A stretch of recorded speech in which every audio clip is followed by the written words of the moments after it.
आज की कहानी है प्यासा साया। हिमाचल प्रदेश के ऊंचे पहाड़ों और घने जंगलों के बीच बसा था एक छोटा सा गांव करनाली।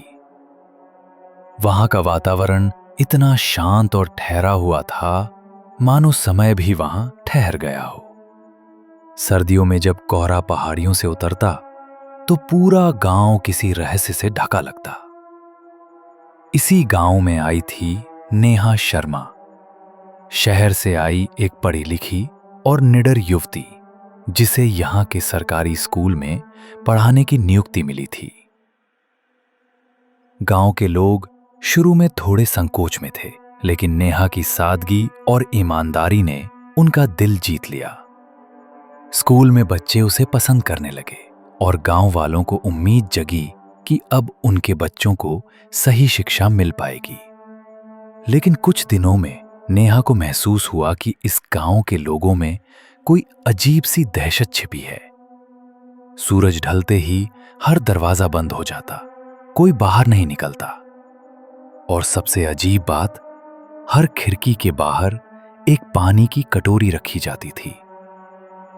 एक दिन गांव के मुखिया रघुवीर सिंह ने नेहा को चेतावनी देते हुए कहा, मैडम जी, रात में खिड़की कभी मत खोलना और खिड़की के पास पानी की कटोरी जरूर रखना। जब नेहा ने मुस्कुराकर पूछा कि क्यों, तो मुखिया की आंखों में भय उतर आया। वो प्यासा है, उन्होंने कहा, जो उसे नहीं देता वो फिर चैन से नहीं जी पाता। नेहा ने इसे गांव की किसी पुरानी लोक कथा का हिस्सा समझकर हंसकर टाल दिया। लेकिन उस रात जब वो अपने कमरे में पढ़ाई कर रही थी, खिड़की से किसी के चलने की धीमी धीमी आवाजें आईं। बाहर झांकने पर उसे एक लंबी, बहुत लंबी इंसानी आकृति सी परछाई दिखी, लेकिन वहां कोई नहीं था। उसने खुद को तसल्ली दी कि शायद ये उसका भ्रम था, लेकिन भीतर एक अनजानी घबराहट समा चुकी थी। अगली सुबह नेहा को अपने गले पर उंगलियों जैसे हल्के नीले निशान दिखाई दिए। उसे खुद पर यकीन नहीं हुआ। ना कोई सपना था, ना ही कोई शारीरिक तकलीफ, लेकिन निशान वहां थे। उसने डर के मारे गांव की सबसे बुजुर्ग महिला द्रौपदी दादी से जाकर पूछा। दादी ने उसकी तरफ देखा और स्लोली बोली, अब वो तुझसे जुड़ चुका है। उन्होंने बताया कि ये कोई आम आत्मा नहीं है, ये एक साया है जो अकेले लोगों को पकड़ता है और तब तक नहीं छोड़ता जब तक या तो उसकी अधूरी कहानी पूरी ना हो जाए या फिर उस इंसान की आत्मा भी उसकी बन जाए। नेहा का मन अब भय और उत्सुकता के बीच उलझ चुका था। उसी रात उसने डरते हुए खिड़की के पास एक कटोरी पानी रख दिया और सो गई। आधी रात को खड़ खड़ की आवाज आई। जब नेहा उठी तो देखा कि कटोरी पूरी तरह खाली थी, लेकिन पानी कहीं भी गिरा नहीं था। अब नेहा ने तय कर लिया कि वो इस रहस्य से भागेगी नहीं। उसने कमरे के आईने के सामने खुद को बैठाया और फुसफुसाकर कहा, अगर कुछ चाहिए तो सामने आओ। कुछ ही पल में आईना धुंधला होने लगा और उसमें एक परछाई उभरी। धीरे धीरे उसका चेहरा साफ होने लगा। एक आदमी आधा जला हुआ, आंखों में आग की लपटें और होठ कांपते हुए बोले, मुझे मेरा सच चाहिए। जो जलाया गया वो अब भी जल रहा है। नेहा डर के मारे कांपने लगी, लेकिन हिम्मत करके उसने अपने फोन पर रिकॉर्डिंग चालू कर दी। साया की आवाज कैमरे में आ रही थी, लेकिन वो खुद किसी दृश्य में नहीं दिख रहा था। कमरे का तापमान गिरने लगा, दीवारें गीली होने लगी और खून से लिखा उभरने लगा, सच दिखाओ। तभी बिजली गुल हो गई और खिड़की अपने आप खुल गई।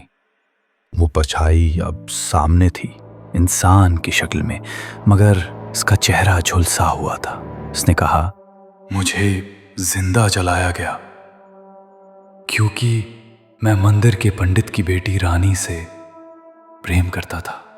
मेरा नाम इरशाद था, लेकिन मेरी मोहब्बत को गुनाह मानकर मुझे मंदिर के तहखाने में बंद किया और देवता का दुश्मन बताकर जला दिया। नेहा को झटका लगा। जो मंदिर गांव की आस्था का केंद्र था, वो दरअसल अतीत की क्रूरता की गवाह था। अगली सुबह नेहा मंदिर गई। गांव वाले उसे रोकने लगे, लेकिन वो नहीं मानी। मंदिर के तहखाने में उसे दीवारों पर कोयले से जले हुए हाथों के निशान दिखे, जंजीरें और एक संदूक जिसमें इरशाद की तस्वीर और रानी के नाम अधजली चिट्ठियां थीं। नेहा ने सारी सच्चाई को रिकॉर्ड किया और पत्रकारों को भेज दिया। उस रात जब साया फिर आया तो उसकी आंखों में क्रोध नहीं था, बल्कि राहत थी।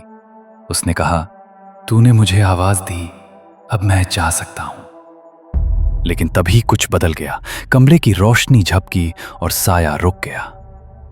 उसने धीमे से कहा, अब कोई और मुझे बुला रहा है। नेहा ने पूछा, कौन? साया बोला, जिसे साया पहचान ले, वो फिर अकेला नहीं रहता। तू मेरी कहानी का हिस्सा बन चुकी है। नेहा की आंखों में अंधेरा उतर आया। उसका शरीर भारी हो गया और आत्मा हल्की, जैसे शरीर से अलग हो रही हो। उसके होंठ हिले, लेकिन कोई आवाज नहीं निकली। अगले दिन गांव वालों ने नेहा का घर बंद पाया। पुलिस को बुलाया गया, दरवाजा तोड़ा गया, लेकिन अंदर कोई नहीं था। दीवार पर लिखा था, अब वो अकेला नहीं है। खिड़की के पास एक भरी हुई कटोरी रखी थी। नेहा का कैमरा मिला जिसमें रिकॉर्डिंग चल रही थी, लेकिन उसमें नेहा अकेली नहीं थी। हर फ्रेम में उसके साथ एक परछाई थी। कुछ हफ्तों बाद गांव में एक नई शिक्षिका आई, कविता मेहता। उसे नेहा का पुराना घर दिया गया। पहले कुछ दिन सब सामान्य था, लेकिन फिर वही घटनाएं, परछाई, कटोरी का खाली होना, आईने में अजनबी चेहरा। एक रात खिड़की खुली और किसी ने फुसफुसाया, अब तू मेरी कहानी बनेगी। कविता ने भागने की कोशिश की, लेकिन सारी सड़कें बंद थीं। गांव जैसे अब उसे भी निगल चुका था। उस रात गांव वालों ने देखा कि कविता मंदिर के सामने खड़ी थी और उसके पीछे एक साया। मंदिर में अचानक आग लग गई, लेकिन कोई चीख नहीं, सिर्फ साया की हंसी गूंजती रही। गांव वालों ने मंदिर को तुड़वाकर वहां शिव मंदिर बनवा दिया, लेकिन कुछ भी नहीं बदला। अब हर साल कोई ना कोई लड़की उस घर में आता है और फिर गुम हो जाती है। वो घर अब साया वाला घर कहलाता है। और अब ये साया सिर्फ करनाली में नहीं, वो हर स्क्रीन पर है, हर कहानी में है। जो कोई भी उसकी कहानी सुनता है, वो उसके निशाने पर आ जाता है। और अगर तुमने ये कहानी अब तक सुनी है, तो अब वो तुम्हें पहचान चुका है। और एक दिन जब दरवाजा खटखटाएगा, तो आवाज आएगी, अब तू भी मेरी कहानी है। अगर कहानी ने आपको छू लिया हो, तो सब्सक्राइब जरूर करें।